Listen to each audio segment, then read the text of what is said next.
What's going on, world? Happy Wednesday. What's going on? So I just wanted to jump on today. I wanted to do a live today. Um, I released my book. I haven't released it yet, but I'm about to this Friday. Oliver's first day. But this morning I woke up and I said, I was planning to do a live. Um, I was planning to do a live, and I was trying to figure out what message that I wanted to put out today. And recently, I just lost a dear friend of mine, and if you follow me, Michael Bailey, and everybody's always, when someone passes, people say, how you doing, how you holding up and stuff. And to be honest with you, I focus on the good times. I focus on the conversations me and Mike had. I focus on the music we made, the conversations, the times hanging out, and that's what puts me in a good space. That's what puts me in a space of being at peace with myself, and knowing that I know personally that he's with God. Just to share a little moment, the day after Mike passed, God just put me in my backyard to do some yard work, and as I was I don't know what it was, but God just felt like I needed to be outside, that I need to get some air, and as I was, I'm cleaning the backyard. I'm like deep cleaning. But I'm thinking about Mike. I'm thinking about, the moments we had together and stuff, and it hurts. It still hurts to this moment. I don't think that pain will ever go away, because Mike was just such a beautiful soul. Mike had such a soul that you could be mad at Mike. You could be at the point where you like, I'm cutting Mike off. I'm not dealing with Mike, and Mike could come around the corner and everything will go away, because Mike truly was that love. Like when they say people leave footprints on your heart, like that's Mike. I couldn't tell you how many times I got mad at Mike, how many times I've, said I'm not dealing with Mike. I would delete his number, destroy his number, or like, I ain't messing with you. And it was like, but as soon as Mike came around, as soon as Mike hit me up, I'm like, it's all forgotten. And not that many people in my life get that same treatment, but Mike's had that treatment since I met him in junior high school, and the day after Mike passed, and I was cleaning the backyard, and I could feel God just tapping my shoulder, and he was just like, look up. And as I looked up, I can see the sun going through the clouds. And God was like, he's with me, son. He's with me. And that right there gave me the confirmation I needed and the peace I needed to know that he's in good hands. I could tell you, Mike and I, we always had this. I always wanted to be like, yo, it's go time. He's like, nah, chill. Yo, think about it like this. Like, he's always looking for the common, the middle. So like if you having an issue with someone, Mike was the type of person that he would want to hear your side, and he would tell that side, but then he'll say, well, look at it this way, or look at it that way. Mike was never a person that's like, yup, you're right. If it was music, yes, because Mike was just a yes man, and we always told him Mike Tracks, aka Yes Man, so we never took his opinion, because Mike didn't want to hurt us. And growing up, friendships, teenagers, in our early 20s and stuff like that, that was crucial, because it was so easy for us to fight. We wasn't mature enough to be like, yo, man, all right, man, well, what can I do to fix it? We didn't want to hear none of that. We just wanted to be like, yo, you don't like my music, you hate it, because it was just so much value music back then, no disrespect to the new music. But Mike Mike started a record label when we were in high school called New Money, and at that time when I was doing music, I was trying to figure out my situation. I wanted to branch off and start helping other people do music and stuff.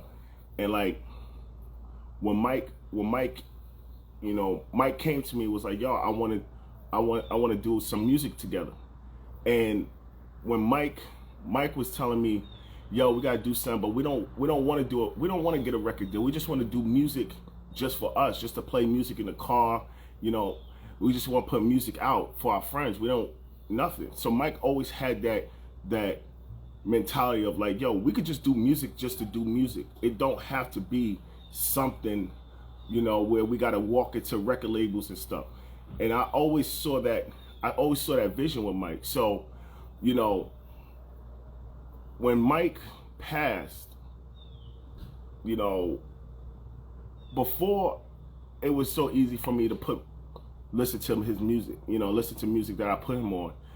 But now I think it's more important that, like, when I listen to his music, I listen to it, but I think about that time when he would record it. I think about that time when he thought about the type of what he was trying to say, what he was trying to bring. And I think when you're grieving, I think you should focus on the good. Like, if that person, passed, I know death is not wanted, but if you focus on the good, like when Mike was in a coma, Mike, they said that Mike was, stable. So that was my focus. My focus was stable. Like, put the good in stable. The stable is, that's where you want to put your energy at. Don't put your energy in the what if, or let's start preparing. I'm telling you to stay in the stable. So when they said Mike passed, I was still focusing on the stable. I was still focusing on that. Why? Because I know there's good in the outcome. What I mean is that when Mike passed, now I'm focusing on God has him. Because he wasn't a bad person. You got to understand something. There are people that went to hell, like that did something, that went out and did something, like they knew they were doing something and they got punished for it. But when God just takes that person, understand, like, God is taking them. They're going to heaven, and I don't want to go to that side of today's live, but I'm just remembering and I'm paying homage and appreciation and gratitude and my respects to my childhood friend, my closest friend, the person that when I was at my lowest, he was there. When I was, me being at my highest or my middle, wherever I was at, Mike was there. And I'm telling you, like, you got some people in your life that if you look at the situation, the disconnect that y'all in, it ain't that serious. It ain't that serious. Like, I'm telling you that you could just move on by just saying, yo, I forgive me first, and I'm gonna forgive them. And even if you don't want to forgive them in person, shoot them a text. Yo, I just want to know. I know there's a disconnect between us two. Listen, I just want to let you know, like, X, Y, and Z. But moving forward, like, I don't want to be no tensions. I hope you could feel the same way. However you want to word it. If you want to use AI to word it better, whatever your advice is. But understand something, that, like, you got to move on from the pride. You got to move on from the ego. You got to move on from the past. You got to let go.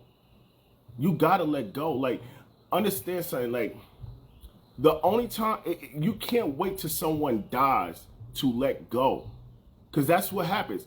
The only people feel like, yo, I ain't gonna let this go, I ain't gonna let this go. And that person dies, then you got no choice but to let go, right?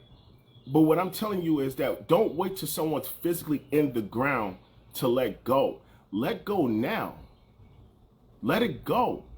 Because you don't know that part of where you're going in your life, that situation, that disconnect that you have with that person, that could be the only thing holding you back from moving forward. And I'm telling you, you have to let go. You have to tell yourself, I forgive me for getting myself to this point where I can't be in the same room with this person. I can't talk to this person. I don't want this person's name brought up. I don't, whatever it is. Like, you have to tell yourself, I'm good, bro. My brother's on the line. Like, you gotta let go. You gotta tell yourself, yo, I forgive myself for getting myself all worked up, putting that type of energy into that situation, to that person. You gotta tell yourself, yo, I deserve better.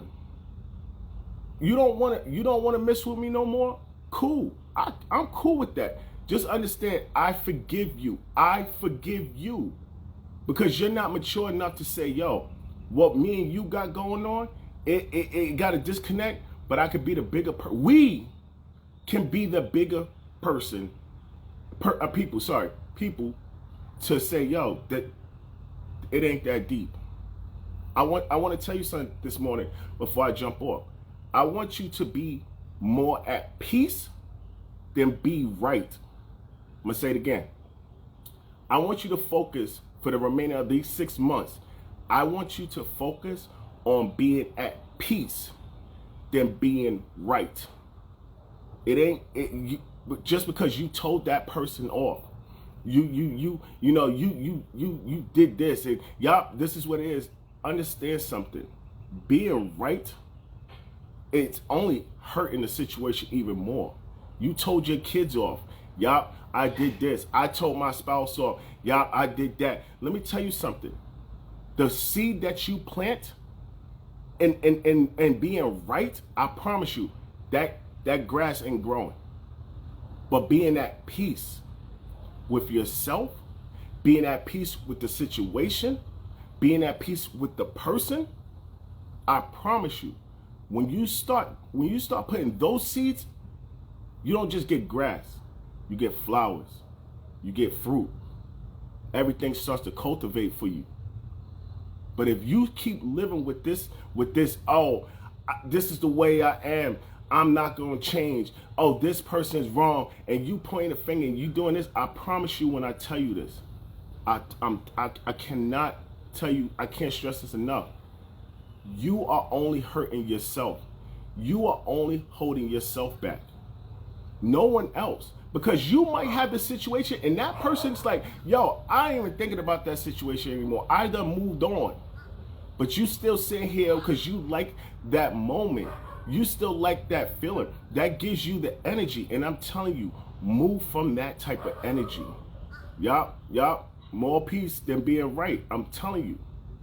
So, and that was something that Mike showed me, to always be at peace. You don't always got to go to 1,000 with people. You don't always got to go to 1,000 with things, with situations. You could be at peace with people. You could be at peace with yourself. You could be at peace with the path that God's putting you on. But you got to make the choice. And that's one thing that I tell you that, I've spent a lot of time since Mike passed trying to figure out what was Mike showing me over the years of our friendship. What was Mike trying to ingrain in me about being a better man, being a better father, being a better spouse, being a better brother, a son? What was he trying to show me? It wasn't just saying, yo, let's go buy some sneakers. Mike was showing me that, like, yo, when you come across a situation, when you come across a conflict, like, you don't have to go to 1,000. Yes, I know they got you in your feelings. But what Mike was saying was, yo, step back, think about it. Ask yourself, does this deserve my energy? Well, that hit me. That hit me, Mike. Do that situation or that person deserves my energy? And if they don't, or it don't, listen, it's okay to say, yo, listen, what you said or what you did, that hurt me. It's okay to say that. As a man, don't get it twisted. It's okay. Let's get comfortable saying, yo, what you said to me, yo, that hurt me. What you did, that rubbed me the wrong way. I wasn't feeling that. And Mike showed me, and Mike's been showing me for years, because he knew, like, yo, yo, you like that firecracker, that's it. And Mike was showing me, like, yo, you don't gotta go to 1,000 with people. You don't gotta go to 1,000 with situations. Or step back, think about it. Look at the other side. There's always a side B. Everybody's focused on the side A, but they don't show you the side B. And it takes so many years, or it takes a situation, it takes someone dying, it takes someone getting sick, it takes someone losing their job, it takes someone losing their kids, losing their family, to someone see the side B. And if you take some time to step back and look at the side B, and you ask yourself, do I want to be right, or do I want to be at peace? I want to be at peace with myself. I want to be at peace with God. I want to be at peace with my spouse. I want to be at peace with my kids. I want to be at peace with my job. I want to be at peace with my business. I want to be at peace. If you're not, for the remaining of this 6 months, the remaining of your life, if you're not focusing on peace, you need to grow up. Yeah, I said it. You need to grow up. Because if you keep trying to focus on being right, you're not going to get nowhere. You're not going to get nowhere. Why are you trying to be right with your kids? Why are you trying to be right with your spouse? Like, why are you trying to be right with your job? Why are you trying to be right with your health? Like, I'm telling you, being at peace means when you dealing with your kids, you dealing with them at a level where you feel respected, they feel respected, and y'all meet at mutual grounds.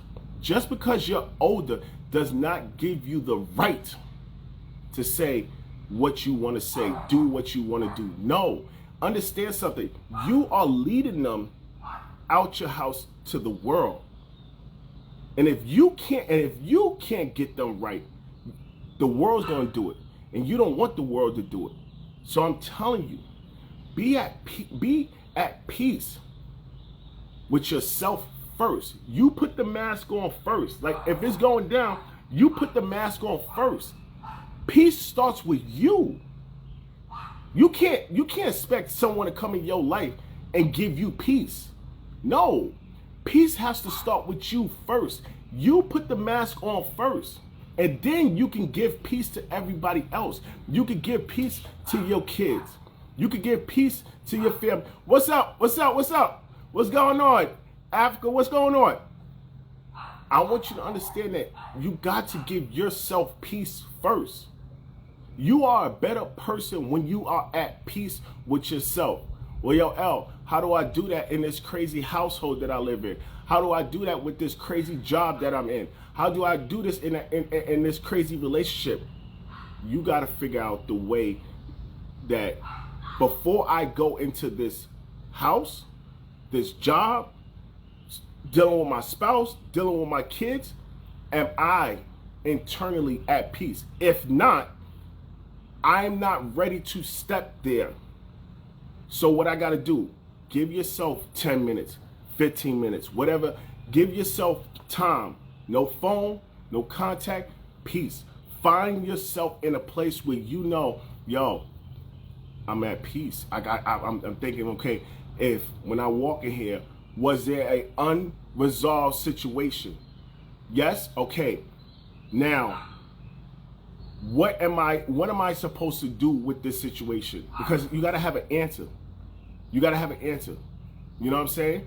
Like, I want you to understand that when you start thinking about how can I get this situation resolved, you got to do that by yourself. You got to think about it. You can't just go back. It was already hot, and then now you want to make it hotter. No, you got to put yourself in a position where you like, all right, before I walk in this house, all right, let me take a walk around the block. Let me think about it. All right, I got to get these kids up for school. All right, before I get them up, let me give myself 15 minutes to myself. Before I go back having this conversation with my spouse, I know it's gonna be hot. I know we're gonna argue. So if I'm at a 10, I gotta breathe. to get myself to a 2, because when I'm at a 2, I could talk to you respectfully. See, that's the thing. We're already at a 10 with our kids, with our spouse, at our job. But if we bring ourselves down to a 2, we can respond respectfully. We can handle situations respectfully. Why? Because we're breathing better. We're thinking better. We can operate better. But I'm telling you, you can't do that at a 10. Yeah, Prince, you're right. You can't do that. So I'm telling you, focus on being at peace. Peace is at a 1 or a 2, a 3. Lean maybe a little at the 4, but let's not get there. But I'm telling you, you are a better person when you are at a lower number than a higher number. So guys, I'm about to jump off. I got to get the day started. You got to get the day started. Guys, follow me on Instagram. You know, I am Lamar Wilson. Reach out to me on my website, www.IamLamarWilson.com. Follow me on all social media outlets. My book, Oliver's First Day, will be out this Friday. I love y'all. I appreciate y'all. And guys, I'm going to just leave y'all with this. Put yourself, for the remainder of these 6 months, on your own to-do list. I'm going to say it again. You have put everybody for the last 6 months on a to-do list but yourself. And it's time from this point on. You're not selfish. You're not wrong. You're not a bad person. You're not a bad child. You're not a bad spouse. You're not a bad mom. You're not a bad dad. By you putting yourself first. Because if you can put yourself first, you can lead better. So put yourself on the to-do list. I love y'all. I believe in y'all. I see you out there. Peace.